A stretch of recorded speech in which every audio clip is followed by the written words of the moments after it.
शायद आप मेरे साथ यदि आप जुड़ रहे हैं ना, तो आपका सबसे पहला डर यदि खत्म होगा तो मैथ का डर खत्म होगा, और मेरे रहते आपको कभी मैथ में डर हो ही नहीं सकता। ये बात हमेशा याद रख लीजिएगा, है ना। तो आज का क्वेश्चन क्लास 10th वालों के लिए क्या है समझिएगा। कहता है प्रतिस्थापन विधि द्वारा, क्या कहता हुआ, प्रतिस्थापन विधि द्वारा समीकरण इतना और इतना का हल ज्ञात करें। हमको किस विधि से ज्ञात करना है, प्रतिस्थापन। देखो किसी भी समीकरण को हम लोग 4 प्रकार से हल करते हैं, विलोपन, प्रतिस्थापन, ब्रज गुणन और ग्राफीय विधि से। समीकरण को हल करने के मुख्यतः 4 विधि हैं, विलोपन, प्रतिस्थापन, ब्रज गुणन और ग्राफीय विधि। ये 4 मेथड हैं, जिसमें से हम आपको विलोपन का वीडियो पहले डाल चुके हैं। अब हम प्रतिस्थापन बताने जा रहे हैं, इसके बाद हम आपको जरूर से जरूर ब्रज गुणन का भी वीडियो दे देंगे। समझिएगा, प्रतिस्थापन विधि द्वारा इस और इस समीकरण को हल करें। सबसे पहले इक्वेशन क्या दिया होगा, तो x प्लस वाई इज इक्वल टू है 5। समझिएगा बारीकी से, इसको हम लोग समीकरण 1 मान लेंगे। दूसरा क्वेश्चन क्या होगा, 5x माइनस 3y इज इक्वल टू 4, ये समीकरण 2। अब बहुआ पता क्या करना है, किसी समीकरण को प्रतिस्थापित कर देना। कैसे प्रतिस्थापित करते हो, चलिए स्टेप बाय स्टेप समझिए। सबसे पहले हम लोग को करना है समीकरण 1 से।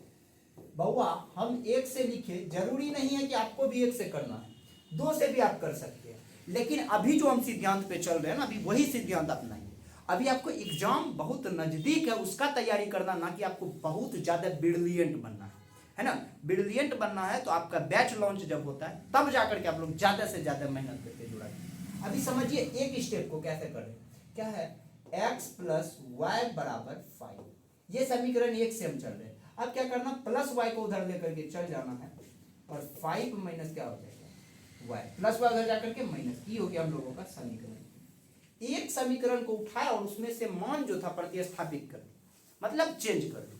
अब हमको क्या करना है, ई x का मान को समीकरण 2 में रख देना। क्या लिखेंगे, समीकरण 2 में x का मान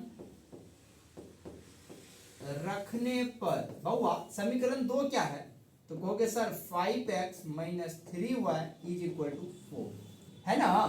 तो अब x का मान क्या है बहुआ, तो 5 minus y minus 3y is equal to 4। समझ के चलिएगा, एक एक स्टेप नहीं भूलिएगा बहुआ।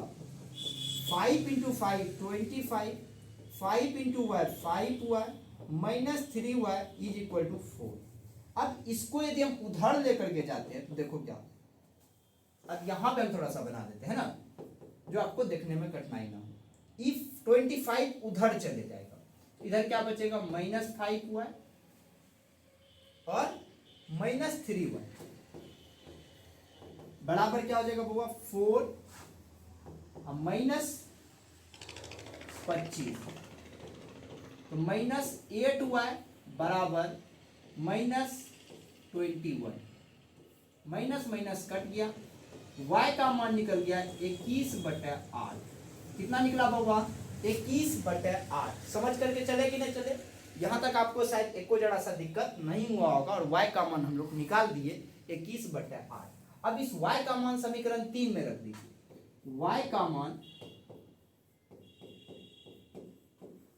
समीकरण 3 में रखने पर, देखो बुआ जब हम y का मान समीकरण 3 में रख रहे हैं ना, तब होता क्या है, तो क्या रखेंगे, x बराबर 5 माइनस वाई। बउआ रे 5 माइनस y का मान है 21/8, और जब इसका एलसीएम लेंगे ना, हो गया कितना, 8 8 पंच 40 माइनस 21, और इसको घटाएंगे ना तो हो जाएगा 19/8। यानी x का वैल्यू निकल गया 19/8 और y का वैल्यू निकल गया 21/8। और जब भी हम चारों विधि से समीकरण को हल करते हैं, चाहे विलोपन हो, चाहे प्रतिस्थापन हो, चाहे ब्रज गुणन हो, चाहे ग्राफ, तो हम सब विधि में 2 ही काम करते हैं, x और y का मान निकालते हैं। समझ गए कि नहीं समझ गए, तो x का मान हमारा निकल गया बउआ 19/8 और y का मान निकल गया 21/8। शायद आप इस दोनों क्वेश्चन को अच्छे से समझ गए होंगे। कोई दिक्कत हुआ क्या, जरा सा भी समझने में दिक्कत हुआ क्या, तो अब हम लोग नेक्स्ट पार्ट में मिलेंगे। तब तक के लिए बाय बाय।